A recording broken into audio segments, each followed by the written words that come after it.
As you can see, it's an old unit. Power's on fine. The flicker's just a camera.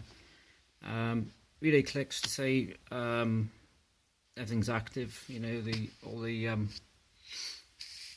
inputs and things like that. The volume knob's working.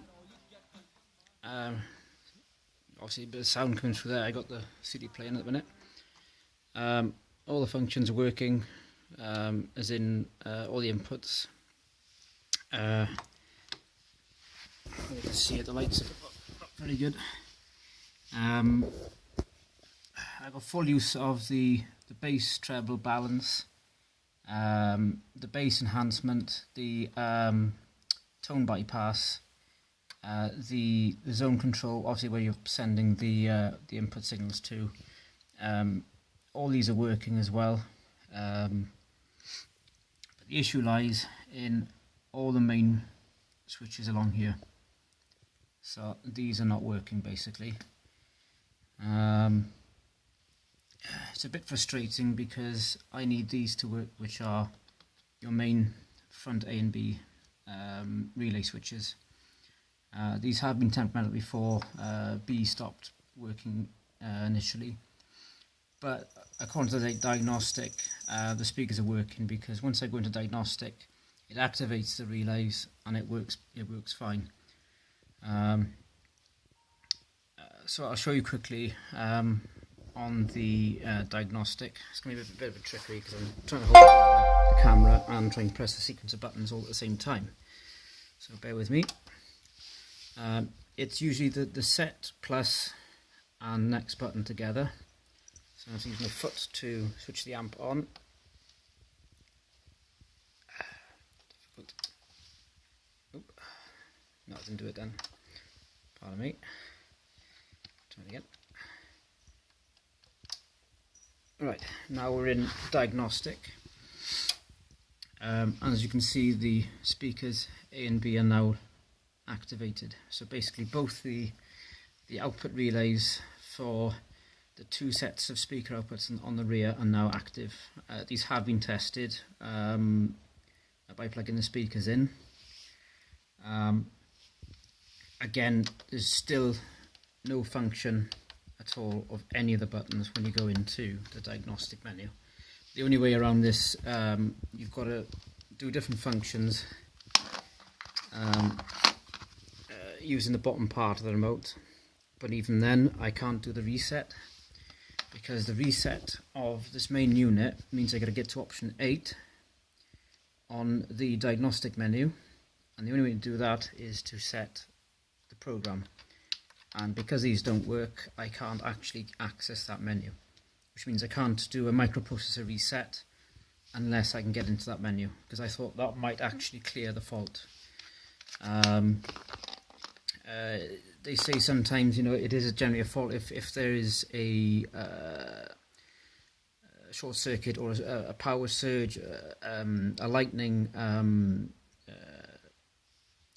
issue where you've had, you know, a lightning strike against the house. It does sometimes freeze up the microprocessor, which controls all the main functions, but I've actually eradicated that. I've been through that. Like I said, the only thing that I've managed to do today is actually replace the capacitor, which stores all your presets. So basically, when you go into your different sound modes, you have what's known as stored parameters. Hang on, let's go into that. So, so things like room size, delay time, increasing the actual overall effect of that actual preset. What's been happening is the capacitor, which stores that information for a minor period of time, has failed. So whether, you know, like I said, I've checked the board, I've checked to see if there's any leakage onto any of the components or any microprocessors. There's nothing that I can see visually, because what usually happens is the capacitor leaks. It leaks down onto the actual microprocessor and obviously causes damage there. it corrodes components, things like that. There's no actual leakage around where the actual capacitor was. It's quite actually an open area around it, so there's nowhere for any sort of the leakage to go anywhere. But like I said, I've eradicated that. That's now working again. But the other issue I've had now is the main panel switches. Like I said, it is annoying if I can just get the actual speaker relays to activate. Generally, I don't need the rest of the buttons because I can use the remote control to work around that sort of problem. Generally, it's too good an amp to scrap. And I appreciate it, you know, this day and age we're on to high definition and probably more advanced sound modes than just Dolby Digital. But like I said, it's too good to scrap. It's worthless in the state it's in at the minute. Like I said, I'm forced to use external amplifiers to actually run the main left and right channels to work around this problem. Again, which is using more energy to actually just listen to the sound of it. But like I said, it's a very very daft fault really, because I said, you know, some of the buttons actually do function for you to get into the diagnostic mode. So it's strange that they're not functioning now, but they function for you to get into the diagnostic mode. So like I said, whether it is part of the, you know, the microprocessor that, you know, generically controls these is faulty, or there's something, or there's damage on one of the tracks. Like I said, I've checked the board. Like I said, the only thing that could have damaged the board was either a power surge or in conjunction with that faulty capacitor. But like I said, I've checked it. I can't see anything visually. If anyone can help, it'd be most appreciated.